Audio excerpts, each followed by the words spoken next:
خطبہ نمبر 4۔ بسم اللہ الرحمن الرحیم۔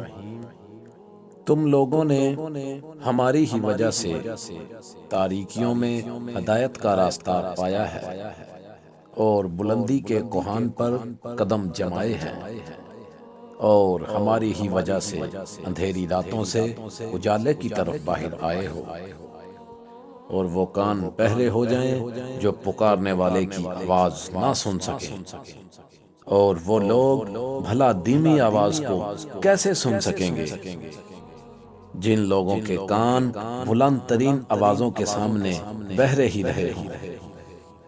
مطمئن دل تو وہی ہوتا ہے جو مسلسل یاد الہی اور خوف خدا میں دھڑکتا رہتا ہے۔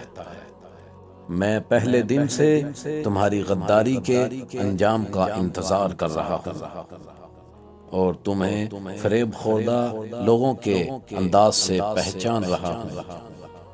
مجھے تم سے دینداری کی چادر نے پوشیدہ کر دیا ہے، لیکن صدق نیت نے میرے لیے تمہارے حالات کو آئینہ کر دیا ہے۔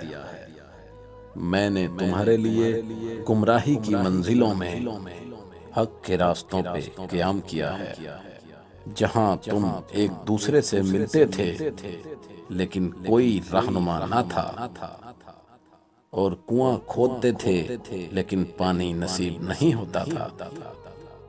آج میں تمہارے لیے اپنی اس زبان خاموش کو گویا بنا رہا ہوں جس میں بڑی قوت بیان ہے۔ یاد رکھو، اس شخص کی رائے گم ہو گئی ہے جس نے مجھ سے روگردانی کی ہے۔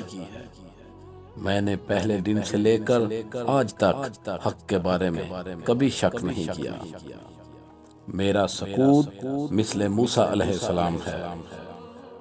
موسیٰ علیہ السلام کو اپنے نفس کے بارے میں خوف نہیں تھا، انہیں صرف یہ خوف تھا کہ جاہل جادوگر اور گمراہ حکمران لوگوں کی عقلوں پر غالب نہ آ جائیں۔